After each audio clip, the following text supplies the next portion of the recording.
আল্লাহর নবী দয়ার মুস্তাফার নিকটে জিবরিল বললেন, ইয়া রাসূলুল্লাহ, তার জন্য আপনি মোনাজাত করবেন না, কেন নাকি তার কবরের আযাব আল্লাহ কিয়ামত পর্যন্ত বন্ধ করবে না। নবী মুস্তাফার মুখটা সুকুমুকু হয়ে গেল। দয়ার নবী মুস্তাফার বয়োজ্যেষ্ঠ সাহাবী আবু জার গফারি রাহমাতুল্লাহ আলাইহি বললেন, ইয়া রাসূলুল্লাহ, ইয়া হাবিবাল্লাহ, নবী গো, তবে এখনো আপনার মুখটা কেন সুকুমুকু হয়ে গেল? আপনার দুই চোখের কোনা দিয়ে কেন পানি পড়ে গেল? নবী আমার বললেন, ওগো সাহাবী, এই বাচ্চার, এই নওজওয়ানের কবরের আযাব আল্লাহ কিয়ামত পর্যন্ত বন্ধ করবে না।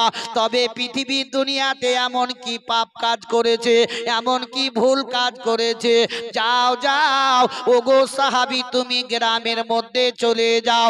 এই বাচ্চাটার দুনিয়াতে বাপ বেঁচে আছে না মা বেঁচে আছে, একটু খবরটা আমার কাছে নিয়ে আসো না কেন? বিশ্বের নবীজি সাহাবীকে যখন বলে দিলেন, সাহাবী আপন বাবা গলিতে গলিতে ঘুরতে লাগলেন। এমনকি খোঁজ নিতে নিতে দেখা গেল এখন ওই নওজওয়ানের পৃথিবী দুনিয়াতে একমাত্র মা জননী বেঁচে আছেন, বৃদ্ধ বয়স্ক মা, লাঠি নিয়ে টুকটুক টুকটুক করে চলাফেরা করে। পৃথিবী দুনিয়াতে বাপ নাই, মা জননী পৃথিবীতে বেঁচে আছে। সাহাবী বললেন, ওগো বুড়ি মা, আজকে তোমাকে বিশ্বের নবী ডাক করেছেন, চলো না কেন? দয়ার নবী মুস্তাফার ডাকের কথা শুনে বুড়ি লাঠি নিয়ে টুকটুক করে নবী মুস্তাফার দিকে রওনা হয়ে গেল। বিশ্বের নবীর সম্মুখে হাজির হয়ে গেল। নবী আমার বুড়ির দিকে তাকিয়ে যেমনি তাকালেন, নবীর দুই চোখের কোনা দিয়ে পানি পড়ে গেল। নবী আমার বললেন, ওগো বুড়ি মা, তোমার বেটা বহুত দিন আগে মারা গেছে গো মা, তবে তোমার বেটার কবরে অতিরিক্ত আযাব চলতেছে। একটু তুমি আল্লাহর কাছে দোয়া করো যাতে তোমার বেটার কবরের আযাব বন্ধ হয়ে যায়। বুড়ি হাউমাউ করে কাঁদতে আরম্ভ করে দিল। বুড়ি দুই চোখের পানি ঝরঝর করে ঝরে যায়। নবী আমার বললেন, মা গো, তুমি এভাবে আর কেঁদো না, কেঁদো না, একটু তুমি দোয়া করো যাতে তোমার বেটার কবরের আযাব বন্ধ হয়ে যায়। বুড়ি বলে, ইয়া রাসূলুল্লাহ, ইয়া হাবিবাল্লাহ, নবী গো, আমি জানি গো, জানি আমার বেটার কবরে আযাব চলতেছে, তবে আপনি এই কথাটি আর দ্বিতীয়বার বলবেন না দোয়া করার জন্য। আমি কখনোই তার জন্য দোয়া করব না। আল্লাহকে আমি আরো বলবো, ওগো আল্লাহ, আমার বেটার কবরে আরো বেশি বেশি করে আযাব দিয়ে দেয়। নবী আমার বললেন, বুড়ি মা, কেন এই কথা তুমি বলতেছো বলো? ওগো বুড়ি মা, তুমি যতক্ষণ পর্যন্ত দোয়া না করবে তোমার বেটার কবরের আযাব বন্ধ হবে না। বুড়ি বলল, ইয়া রাসূলুল্লাহ, ইয়া হাবিবাল্লাহ, নবী গো, আমার ওই কথাটা যখন মনে পড়ে যায় আমার কলেজা কানা চুর চুর হয়ে যায়। নবী গো, আমি আর স্থির ভাবে থামতে পারি না। নবী মুস্তাফা বললেন, বুড়িমা, তবে এমন কি তোমার কথা মনে পড়লে পরে তোমার ওই কলেজা কানা চুর চুর হয়ে যায়? বুড়ি আপন কেঁদে কেঁদে বলে, ইয়া রাসূলুল্লাহ, আমার বেটা যখন জীবিত ছিল তার বিবির কথা মতো আমাকে একদিন মারতে আরম্ভ করলো। ইয়া রাসূলুল্লাহ, ইয়া তোমার মারে আমি হাত দুটো জোর করে বলেছিলাম, ওরে আমার কলেজার টুকরো, আমি তোর গর্ভধারিণী মা, আমি আর সহ্য করতে পারি না রে বেটা, আমার শরীরে আর আঘাত করবে না। নবী গো, তবু আমাকে মারতে ছাড়ে নাই।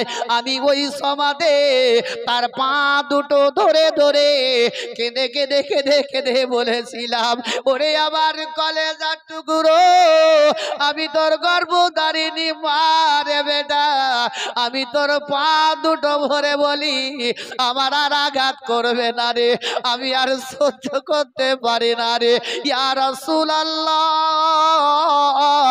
তবু আমার বেটায় আমায় মারতে ছাড়ে নাই আমি ওই সমাধে কাউরির কাছে গিয়ে বিচার দিতে পারি নাই তাই আমি আল্লাহর কাছে হাত তুলে দোয়া করে আমি বলেছিলাম আল্লাহ গো আমি আর সহ্য করতে পারি নাই তবে আল্লাহ আমার বেটার এই মুহূর্তে তুমি মৃত্যু দিয়ে দাও বলে ইয়া রাসূলুল্লাহ আমি যখন দোয়া করলাম আমার বেটার মৃত্যু হয়ে গেল দ্বিতীয়বারে দোয়া করে আমি বলেছিলাম গো আল্লাহ তবে আমার বেটার কবরের আযাব যাতে কিয়ামত পর্যন্ত বন্ধ না হয় জোরে বলো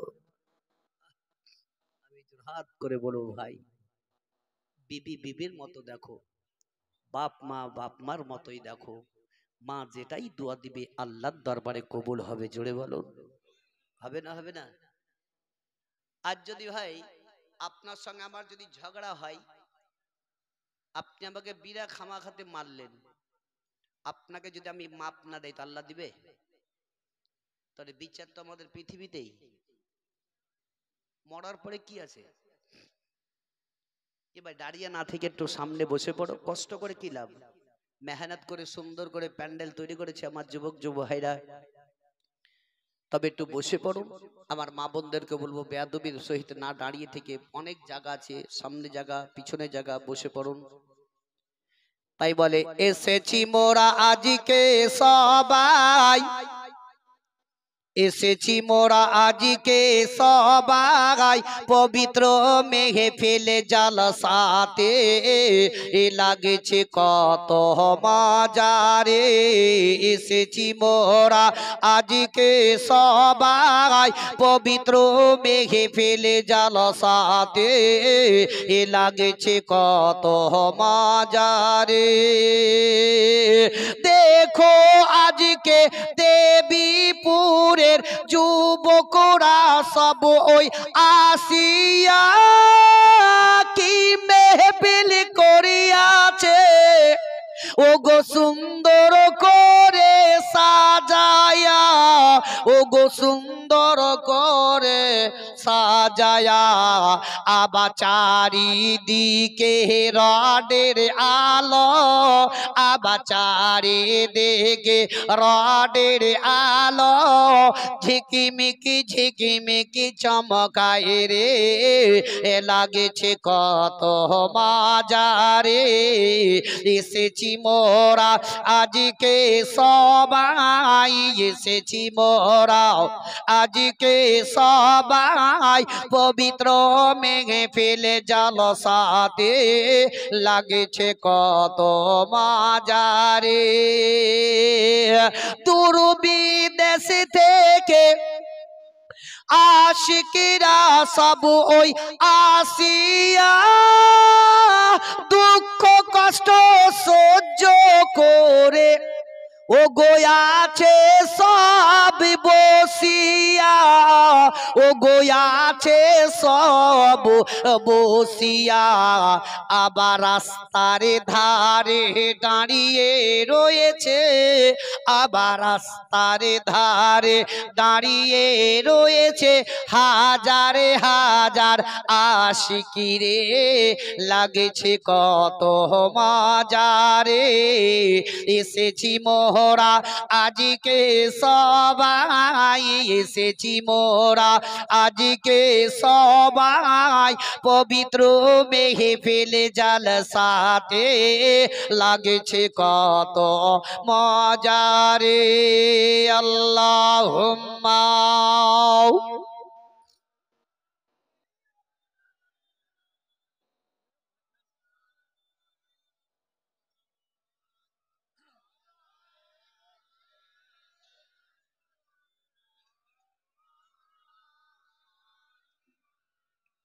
সাল্লাল্লাহু তাআলা আলাইহি ওয়াসাল্লাম বাবা জীবনের আমার ভাইরা মা বোনের আমার বিশ্বের নবীজি বলেন, ও গো বুড়ি মা, তুমি হচ্ছ গর্ভধারিণী মা, তুমি যতক্ষণ পর্যন্ত মাফ না করবে আল্লাহ তার কবরের আযাব বন্ধ করবে না।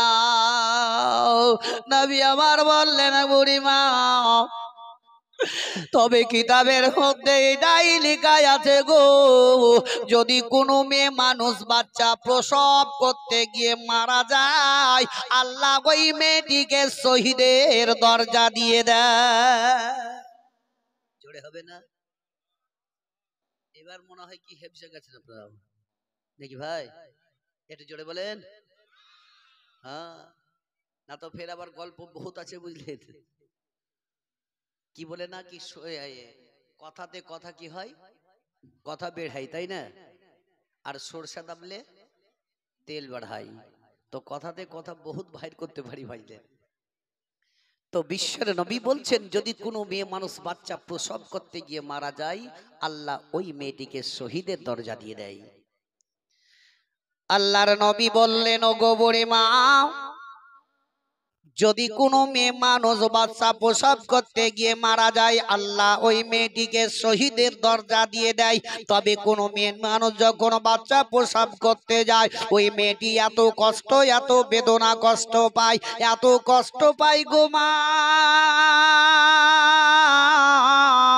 তবে বাচ্চা যখন দুনিয়াতে ভূমিষ্ঠ হয়ে যায় ওই বাচ্চাটি যখন মা বলে কেঁদে ওঠে আর মায়ের কানে আওয়াজ চলে গেলে সমস্ত পিছনকার বেদনা সব একদম ভুলে যায়। ভুলে না, ভুলে না। ওই বেদনাটা মায়েরাই বুঝে, আপনারা আমরা কি বুঝবো? যদি বুঝতাম তাহলে মাকে কখনো কষ্ট আমরা দিতাম না, মাকে মার প্রতি কখনো অত্যাচার করতাম না।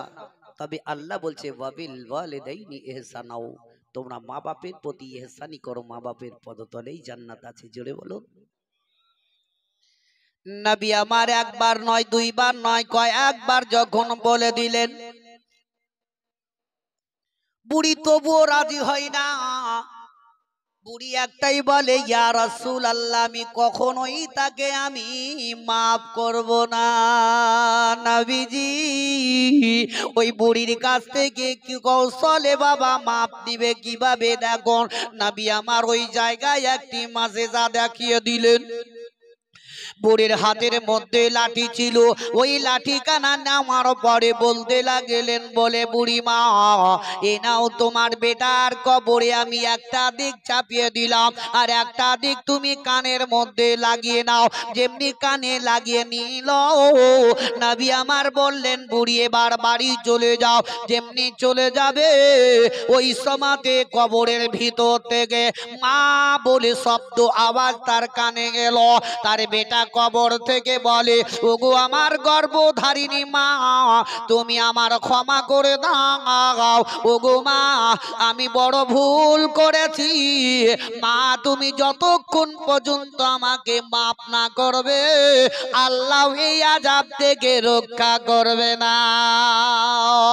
সঙ্গে সঙ্গে বুড়ি লাঠিটা ফেলে দিয়ে নবী মুস্তাফাকে বলে, ওগো ইয়া রাসূলুল্লাহ, আমার বেটা বহুত দিন থেকে মা বলে ডাকেনি, তবে আজকে কবরের ভিতর থেকে মা বলে ডাক দিল, আর যেমনি মা শব্দ শুনেছি আমার ভিতরকার বেদনা সব দূর হয়ে গেছে।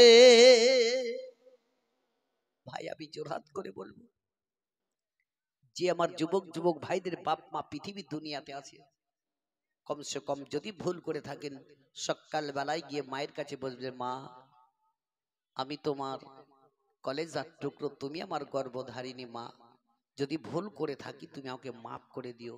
মা দেখবেন বাচ্চাদেরকে ফেলতে পারবে না। পারবে?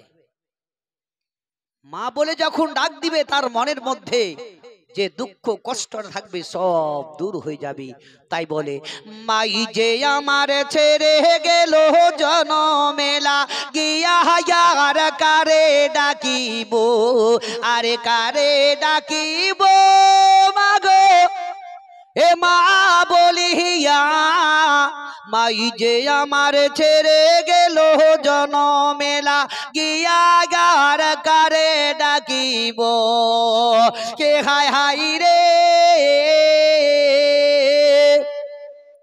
খিদে তা পাহাইয়া আমায় আমায় ছেড়ে গেল একবারে নাম খুলিয়া আমার বলিল মনের কথা মনে রেখে রাখিল যে চাপায়ার কারে ডাকিব আরে কারে ডাকিব মাগো মা বলিয়া মাই যে আমার ছেড়ে গেল জনমেলা গিয়া যার কারে ডাকিব কে গায় হাই রে মাই যে আমার কত আপন বুঝাই কি করিয়া কান্দে পরানা আকুল হইয়া মায়ের লাগিয়া সেই মায়ের বলিয়া গিয়া কেমনে বাঁচিব আর কারে ডাকিব আরে কারে ডাকিব মাগো এ মা বলিয়া মাই যে আমার ছেড়ে গেল জনমেলা গিয়া আর কারে ডাকিব আল্লাহুম্মা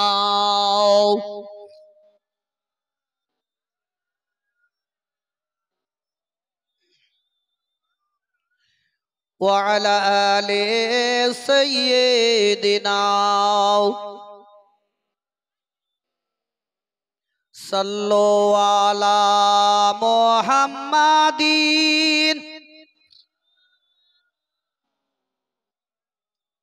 हरदम जबान से निकालो पाक नामे मोहम्मद हरदम जबान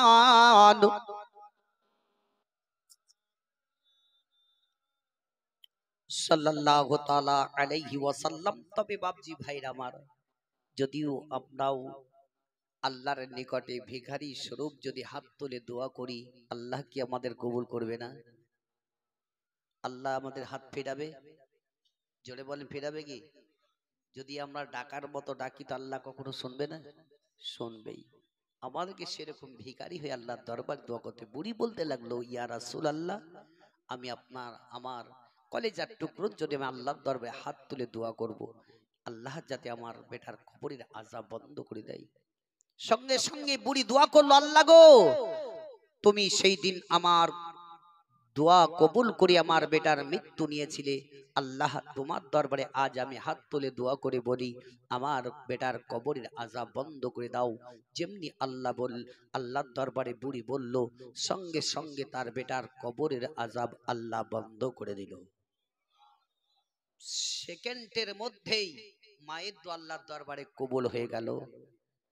এখনো বিশ্বের নবীর মুখের মধ্যে মুস্কুরাহাট এসে গেল। সাহাবী বলতেছেন ইয়া রাসূলুল্লাহ আপনার মুখে মুস্কুরাহাট। নবী বললেন সাহাবী ওই বেটার কবরের আযাব আল্লাহ বন্ধ করে দিয়েছে। যদি আজ আমরা পৃথিবীতে মানুষ বেঁচে থাকাকালীন যদি মানুষকে যদি ভালোবাসতে পারি ভাই তাহলে পরে আমাদের বেড়া পার হয়ে যাবে। কেননা যদি পৃথিবীতে মানুষকে যদি ভালোবেসে নিয়ে থাকতে পারি ইন্তেকালের পরে দেখবেন ওই মানুষেরাই তার চর্চাটা করবে লোকটা খুব ভালো ছিল বলবে না? আর 100টা লোক যদি বলে দেয় কি লোকটা খুব ভালো ছিল আর 50টা লোক যদি বলে কি লোকটা খুব বদমাইশ ছিল কোনটা সাক্ষী হবে? 100টাই। তো আল্লাহর নবী বললেন যদি সাক্ষী স্বরূপ পৃথিবীতে মানুষকে যদি রেখেছে তো একমাত্র সাক্ষী স্বরূপ 100টা লোকে যদি বলে দেয় লোকটা খুব ভালো ছিল আল্লাহ তার নসিবে জান্নাতকে ওয়াজিব করে দিবে। তাহলে মানুষকে ভালোবাসার চেষ্টা করো, কেউ পার প্রতি হিংসা করে নয়, কে ও উই এই বিভিন্ন কথাবার্তা কেউ কাউকে নয়। যেমন কি একটি মেয়ে পরহেজগার মুত্তাকি 5 ওয়াক্তের নামাজি ছিল। এখানে ওই মেয়েটি 5 ওয়াক্তের নামাজি ছিল, এমনকি রাত্রি 12টার পর উঠে তাহাজ্জুদের নামাজ পর্যন্ত মেয়েটি পড়তো। জোরে বলেন সুবহানাল্লাহ। এখন এরকম কয়টা মেয়ে আছে ভাই? বোধহয় হাজারে এক আধটা হতে পারে, হবে না? হবে ইনশাল্লাহ, না হওয়ার কোনো কিছু নয়। কিন্তু রোজার মাসে মা বোনরা ঠিকভাবে রোজাই করেছে, কেন না মালিকই জানে, তাই না? আবার রোজা তো ঠিকভাবে তো করলো না। আবার দেখবেন পরবের টাইমে যখন আসছে তখন ভালো দামি মিনু শাড়ি গুলা নিয়ে আসবা, তাই না? কত জি রোজা করেছে বুঝলেন, শেষ করে দিল। আবার দেখবেন ঈদগাহার ময়দানে নামাজ পড়তে যখন যাই, যারা এক মাস ধরে কষ্ট করে রোজা করলো তারা যে পিছনে, আর বেরোজদাররা চলে যাচ্ছে আগে, হচ্ছে না, হয় না? যদি আপনাদের গ্রামের ইমাম সাহেব যদি বলে বেরোজদার গুলা পিছে যাও, রোজাদার আগে আসো, ওই মৌলবীকে থুবে? তেড়ে দিবে, বলে মৌলবী কাল তুমি নামাজটা কি ভালো খালি পড়াও, তারপর তোমাকে দেখছি। হায় রে, আমাদের এই তো ইনসাফ, এইটা তো আমাদের বিচার। যে কষ্ট করে রোজা করলো সে তো পিছনে পড়ে গেল। যেমন হয়তো মেয়েরা বলবে কি এরকম উদাহরণস্বরূপ, ভাই আল্লাহ তাবারক ওয়া তাআলা আমাদের নাম কি দিয়েছে? মুসলমান, তাই না? একটা লোক বুঝলেন একটা দোকানে গেছে, লেখা আছে নিউ বস্ত্রালয়। এই দোকানে সমস্ত কাপড় চোপড় পাওয়া যায়, নতুন দোকান। একটা লোক কি বলছে, ভাই একটা মিনু শাড়ি দিবেন। তো দোকানদার বলছে মিনু শাড়ি বাদ দিয়ে তুমি অন্য শাড়ি চাও।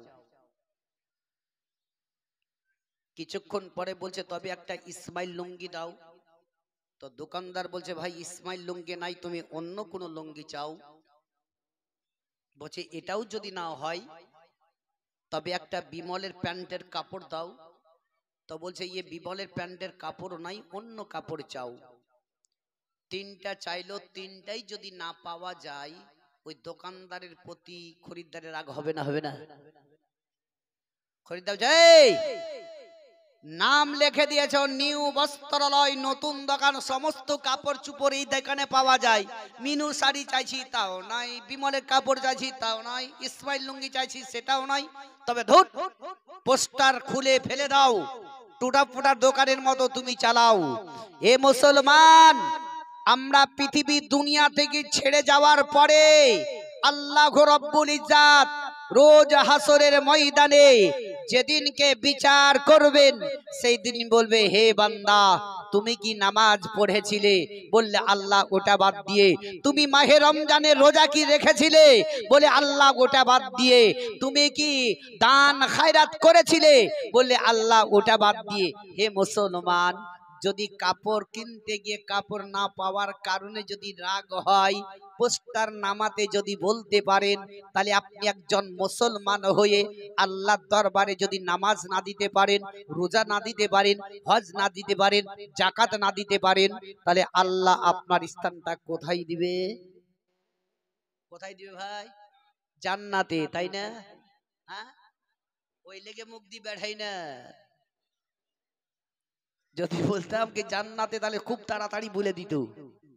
তাহলে আমি একজন মুসলমান হয়ে যদি আমার ভিতরে নামাজ, রোজা, হজ, যাকাত, দান, খায়রাত যদি না থাকে, তাহলে সেইখানে আমার কি অবস্থা হবে নিজে নিজে একবার ভাবে দেখুন। রাত্রে শুয়ে শুয়ে চিন্তা করবেন কি বাস্তবত করছিটা কি আমি। আল্লাহ তো বলছে আকিমুস সালাত, তোমরা নামাজ কায়েম করো, নামাজ কায়েম করো। বলছে না, বলে না? কিন্তু আমরা কোথায় করছি ভাই? আমার মা বোনদেরকে বলবো, দরদি জননী মায়ের আমার, খুব সুন্দর লাগছে আপনাদেরকে দেখে, আপনাদের আওয়াজ খুব শান্ত, একদম চুপচাপ নীরব, কিন্তু মা দরদি আমার এতদিন যা করেছেন তোবা তিল্লা করি, নামাজ রোজার দিকে গুরুত্ব দেন। আল্লাহ বলেছেন ও আমার বান্দা বান্দিরা, তোমরা যদি কোনো দোয়া দরুদ যদিও না জানো, যদি নামাজের অবস্থায় দাঁড়িয়ে রুকুতে সাজদাতে আমাকে আল্লাহ আল্লাহ বলে ডাকো, আমি আল্লাহ আমি সেটাই কবুল করে নেব। কোন মেয়ে মানুষ যদি বাড়িতে নামাজ পড়ে, আল্লাহ বলছে আমি আল্লাহ তার বাড়িতে আমি রহমত নাজিল করব, তার বাড়িতে আমি রুজি বৃদ্ধি করে দিব, তার বাড়ির সমস্ত বালা মুসিবতকে আমি দূর করে দিব। মায়েরা আমার নামাজ পড়ুন, জোরহাত করে বলবো। কিন্তু ওই নামাজ পড়ুন নামাজের মতো, আর যদি নামাজ পড়বে, একটা মেয়ে যেমন নামাজ পড়তে ছিল, নামাজ পড়তে পড়তে পড়তে একটা কুটুম চলে এসছে, বুঝলেন তো, নামাজ পড়তে পড়তে হচ্ছে, ওই দেখো ওইখানে পার্টি আছে, লিয়া লাওয়ার বসে পড়ো, নামাজটা পড়ে লি, নামাজ হবে। ওই রকম নামাজে নাচ পড়লে হয় না। যেমন একটা বুঝে গিয়ে ছেলে পিলাকে খাবার টাবার রান্না করেছে, মাছ টাছ, বুঝলেন, যে মাছ রান্না করে খুব যত্ন করে রেখেছে, ছেলেরা বলছে মা খাবার দাও, বলছে যা তোরা গোসল করে আমি নামাজটা পড়ে লি। মা নামাজের নিয়ত করে লিয়াছে, বুঝলেন, ছেলেরা সব গোসল করতে গেছে, আর ওই সময় একটা বিড়াল ঢুকে গেছে, আর হাঁড়িতে ছিল মাছ রান্না করা। খুব নামাজ পড়তে পড়তে চিন্তায় পড়ে গেল, এখন যদি একে বিলাইটাকে না তাড়ি তো ছেলে পেলা মাছ আর খেতে পাবে না। তখন নামাজ পড়তে যে আলাম তারা কাইফা ফাআলা রাব্বুকা বিআসহাবিল ফিল, মানে বিলাইও পালালো আর নামাজও হয়ে গেল। বিলাই ভাবছে আমাকে তেড়ে দিল, কিন্তু মনটা তো ওইদিকে আছে। তো ওইরকম মায়ের আমার নামাজ পড়ো না, নামাজ পড়ার মতো নামাজ পড়ো, আল্লাহকে পাওয়ার উদ্দেশ্যে পড়ো।